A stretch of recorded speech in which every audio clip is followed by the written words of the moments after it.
नमस्कार, प्रदेश की अहम खबरें लेकर हाजिर है सुजस आवाज राजस्थान। नमस्कार, सुजस पॉडकास्ट के साथ मैं जसविंदर सहगल और मैं अरिंदम। एक नई सोच, एक नई सुबह। डॉक्टर एपीजे अब्दुल कलाम ने भी कहा था, सपना देखना सीखो, बच्चों को कहा था। वो बात लागू होती है हम सब पर। कैसे हम लोग आने वाले वक्त में राजस्थान के लोग हों या प्रवासी राजस्थानी हों, उन सबको इन्वॉल्व करना चाहेंगे। कुछ इसी संकल्प, विश्वास और प्रेरणा के साथ मुख्यमंत्री अशोक गहलोत ने आज जयपुर के बिड़ला सभागार में राजस्थान मिशन 2030 का भव्य आगाज किया। उन्होंने कहा कि ये पूरे राजस्थान के लिए है, लिहाजा हम सबको मिलजुल कर आगे बढ़ना है। मिशन 2030 क्यों, इस बारे में सीएम ने कहा, हम कहाँ पहुँच गए हैं, साइंस में, टेक्नोलॉजी के अंदर, शिक्षा में, स्वास्थ्य सेवा में, पानी में, बिजली में, सोलर आ गया, विंड आ गया। उसमें हम लोग सिरमौर है देश के अंदर, विंड के अंदर भी और सोलर के अंदर भी।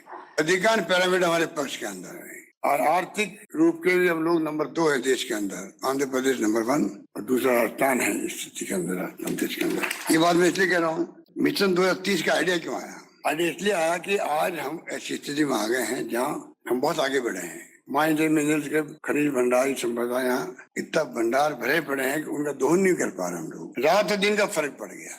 2030 ये सबके लिए है, राजस्थान वासियों के लिए है। छात्र है, युवा है, मजदूर संगठन है, एनजीओ है, प्रोफेसर है, लेखक, पत्रकार, साहित्यकार, कोई सा नहीं हो इसके अंदर। पक्ष विपक्ष सब मिलके ही तो राजस्थान की बात करें। ये कोई व्यक्तिगत एजेंडा मिला नहीं है, ये एजेंडा राजस्थान वासियों को होना चाहिए, तब जाकर के मिशन 2030 कामयाब होगा। ना मुझे भ्रम है, ना किसी को भ्रम होना चाहिए कि खाली विचार पकड़ करने सब कुछ हो जाएगा। प्रत्येक प्रदेशवासी हम चाहते 1 करोड़ लोगों तक पहुंचे, 1 करोड़ लोगों तक पहुंचे, हमारी टीमें पहुंचे, सलाह करें हम लोग। गतिविधियां बताई गई भी आपको पूर्व में। स्कूल कॉलेज के अंदर ऐसे कंपटीशन हो रहे बच्चों के, डिबेट कंपटीशन हो रहा है बच्चों के, सब इन्वॉल्व हो इसके अंदर। हमारा सपना क्या है इसके अंदर, ये सपना देखना जरूरी है। मुख्यमंत्री ने कहा कि माहौल अच्छा है, लोगों में जज्बा है, अब सब आगे आकर अपने सुझाव दें। और ये भावना भी है कि हम कैसे कंट्रीब्यूट करें हमारी फ्यूचर आने वाली जनरेशन के लिए। जो हमारा कर्तव्य भी है, आने वाली पीढ़ी को सौंप के जाए राजस्थान वो जो विकसित राज्य हो, या पर कैपिटा इनकम अच्छी हो, हैप्पीनेस इंडेक्स अच्छा हो, रोजगार मिले, इन्वेस्टर जो है दुनिया से कहीं आए देश के अंदर, वो इच्छा रहे कि मैं राजस्थान जाके इंडस्ट्री लगाऊं, वहाँ पर इन्वेस्टमेंट करूं। ये भावना पैदा होनी चाहिए, हो सकती है यहाँ पर। यहाँ का माहौल अच्छा है, लेबर अनरेस्ट भी नहीं है, स्कीम हमारी अच्छी है, योजना हमारी अच्छी ऑफर की हुई है इंडस्ट्रियलिस्ट को इसके माध्यम से। तो सब कुछ राजस्थान में हमने जो कर रखा है, निर्णय कर रखे, उसका अपना बहुत बड़ा असर है राजस्थान के अंदर, ये मैं आपको कह सकता हूँ। इस रूप में मैंने कहा आपको, जब सब कुछ हमारे पास में है तो क्यों नहीं हम सपना देखें 30 तक का। 30 तक जाते आते हम लोग, तो कहने का मतलब ये कि राजस्थान की आम आवाम में के अंदर जज्बा होना चाहिए, उसके लिए आपको तकलीफ दी गई। अब 2 महीने ही प्रोग्राम चलेगा हमारा, हर जगह छात्रों में, युवाओं में, किसानों में, मजदूर संगठनों के अंदर, इंटेलेक्चुअल के अंदर। मैंने कहा आपको हर क्षेत्र के लोग आगे आए, अपनी बात कहें। माध्यम हम आपको देंगे, किस माध्यम से आप डायलॉग कर सकते हैं बताया जाएगा आपको, भी बताया ही गया कुछ तो आपको। हमें प्रगति की रफ्तार 10 गुना करनी है और इस दिशा में कदम उठा चुके हैं। आज स्टार्टअप्स को लगातार अवसर मिल रहे हैं। मुख्यमंत्री ने यह भी कहा कि पर्यटन को उद्योग का दर्जा देने से रोजगार के अवसरों में इजाफा हो रहा है।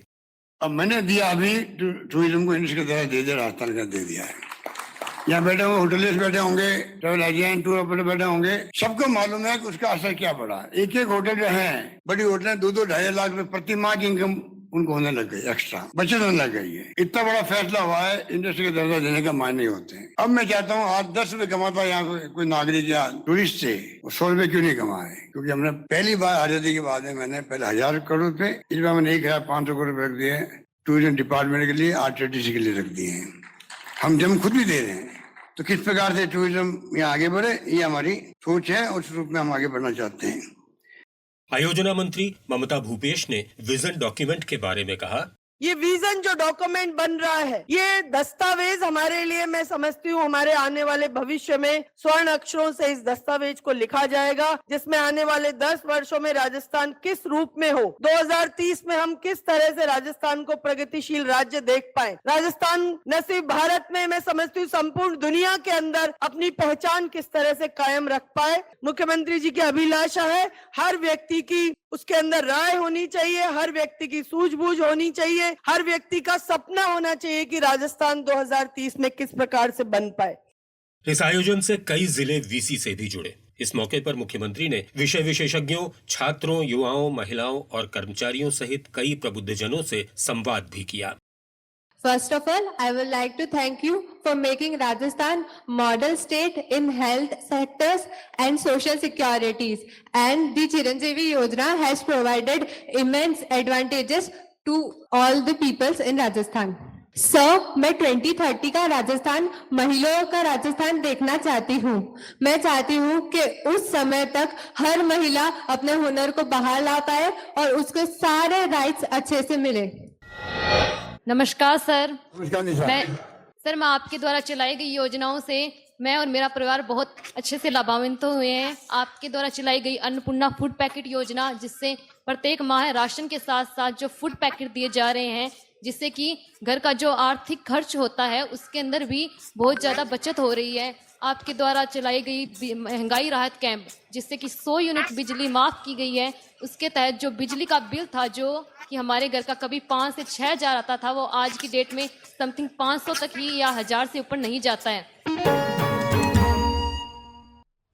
और अब मुख्यमंत्री स्तर पर जारी कुछ महत्वपूर्ण स्वीकृतियों की चर्चा। मजबूत सड़क तंत्र गहलोत सरकार की प्राथमिकता रही है। ओवरब्रिज और अंडरब्रिज परिवहन की सुगमता बढ़ाते हैं। इसी कड़ी में बीकानेर, नागौर, सीकर और चूरू में 4 रेलवे ओवरब्रिज बनाए जाएंगे। इसके लिए 287 करोड़ 70 लाख रुपए मंजूर किए गए हैं। जयपुर का मशहूर रविंद्र रंगमंच अब मल्टी कल्चरल सेंटर के रूप में नजर आएगा। इसके साथ ही जयपुर कथक केंद्र का भी आधुनिकीकरण होगा। इन दोनों के सौंदर्यीकरण, सुदृढ़ीकरण और आधुनिकीकरण पर 4 करोड़ रुपए खर्च किए जाएंगे। इस प्रस्ताव को मंजूरी मिल गई है।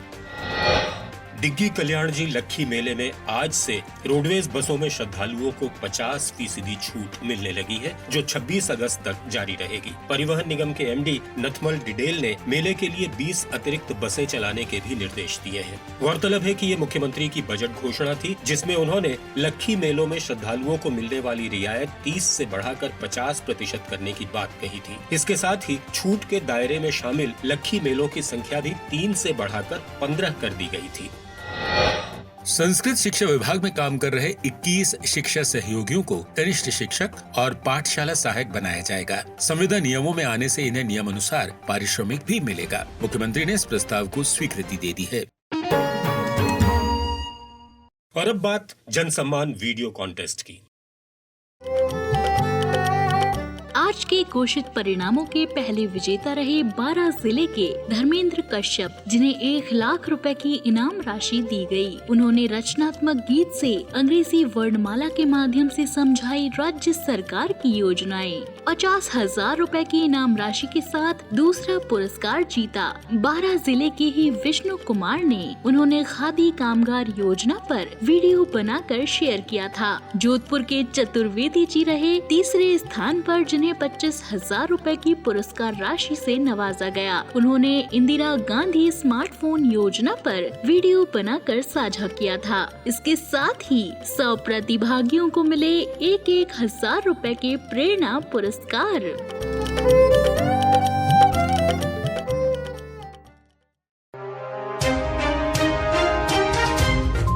अब सुनिए जिलों का राउंड अप।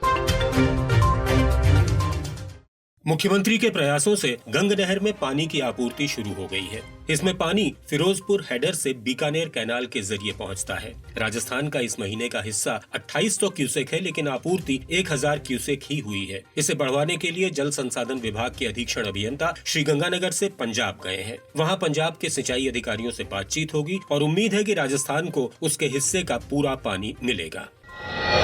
राजस्थानी भाषा को संवैधानिक मान्यता मिलनी ही चाहिए, ये कहना है कला और संस्कृति मंत्री डॉक्टर BD कल्ला का। बीकानेर में राजस्थानी भाषा, साहित्य और संस्कृति अकादमी के सालाना जलसे में उन्होंने कहा कि ये भरपूर साहित्य वाली पुरानी और समृद्ध भाषा है और दुनिया भर में 10 करोड़ लोग इसे बोलते समझते हैं। जलसे में 28 साहित्यकारों को पुरस्कृत भी किया गया।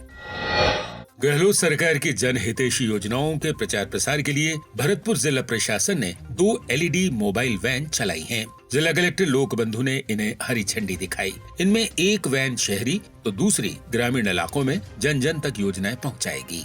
तो ये था आज का पॉडकास्ट। मिलते हैं फिर, तब तक के लिए नमस्कार।